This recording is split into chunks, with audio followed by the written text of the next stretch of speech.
नमस्कार, आप देख रहे हैं एबीसी डिजिटल न्यूज और मैं हूं आपके साथ मानवी ठाकुर। शुरुआत करते हैं आज की खास खबरों से।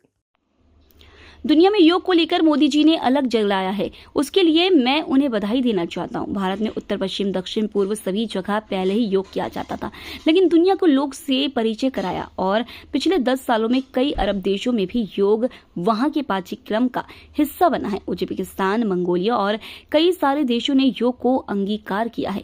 योग के जरिए अपने इस मानव शरीर का उचित ध्यान रखते हुए लोगों ने हमारे योग को अपनाया है। मैं आशा करता हूँ कि योग से पूरी दुनिया के लोग लाभान्वित होंगे और भारत की गौरवशाली परंपरा की वजह से मानवता पर सभी का विश्वास बना रहेगा।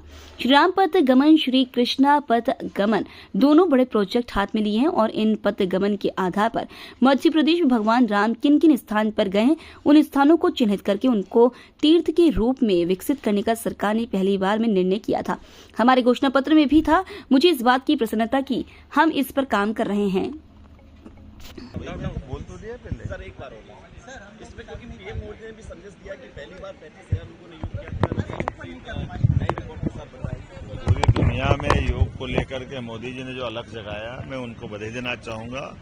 उत्तर दक्षिण पूर्व पश्चिम पूरा देश तो पहले से ही करता था, लेकिन दुनिया को योग से परिचय भी कराया। और ये खास बात है कि विगत 10 वर्ष में कई सारे अरब देश जिनके पाठ्यक्रम का ये हिस्सा बना है, उज्बेकिस्तान, मंगोलिया, सऊदी अरब, कई सारे देशों ने योग को अंगीकार किया और योग के माध्यम से निरोग रहते हुए अपने इस मानव शरीर की काया का प्रॉपर ध्यान रखते हुए हमारे योग के अष्टांग योग की व्यवस्था जो पतंजलि महाराज ने दी, यम, नियम, ध्यान, धारणा, समाधि, सभी बातों को लेकर के, तो मैं उम्मीद करता हूं कि योग से समूचा दुनिया या समूचा मानव वर्ग लाभान्वित भी होगा और भारत की इस गौरवशाली परंपरा के बलबूते पर मानवता पे विश्वास सबका बढ़ेगा। मैंने आपका योग का वीडियो देखा, बड़ा अच्छा बैलेंस था। और मध्य प्रदेश सरकार ने श्री राम पथ गमन, श्री कृष्ण पथ गमन दोनों बड़े प्रोजेक्ट हाथ में लिए हैं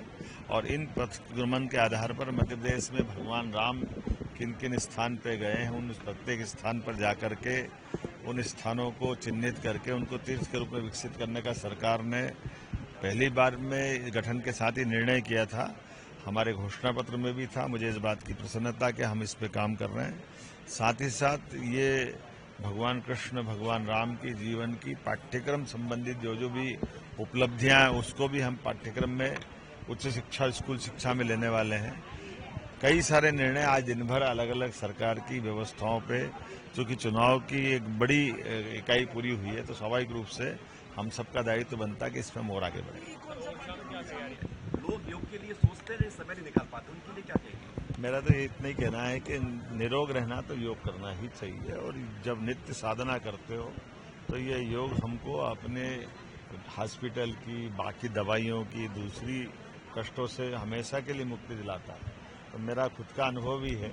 आज तक मैंने कभी परमात्मा की दया से कोई मेडिसिन नहीं ली है। इसका कारण ही ये है कि बड़े पैमाने पर ये अपने सबके लिए जीवन की उपयोगी चीजें सबको अपनाना चाहिए। अरे हो गया। आज की खबरों में बस इतना ही। देखते रहिए एबीसी डिजिटल न्यूज।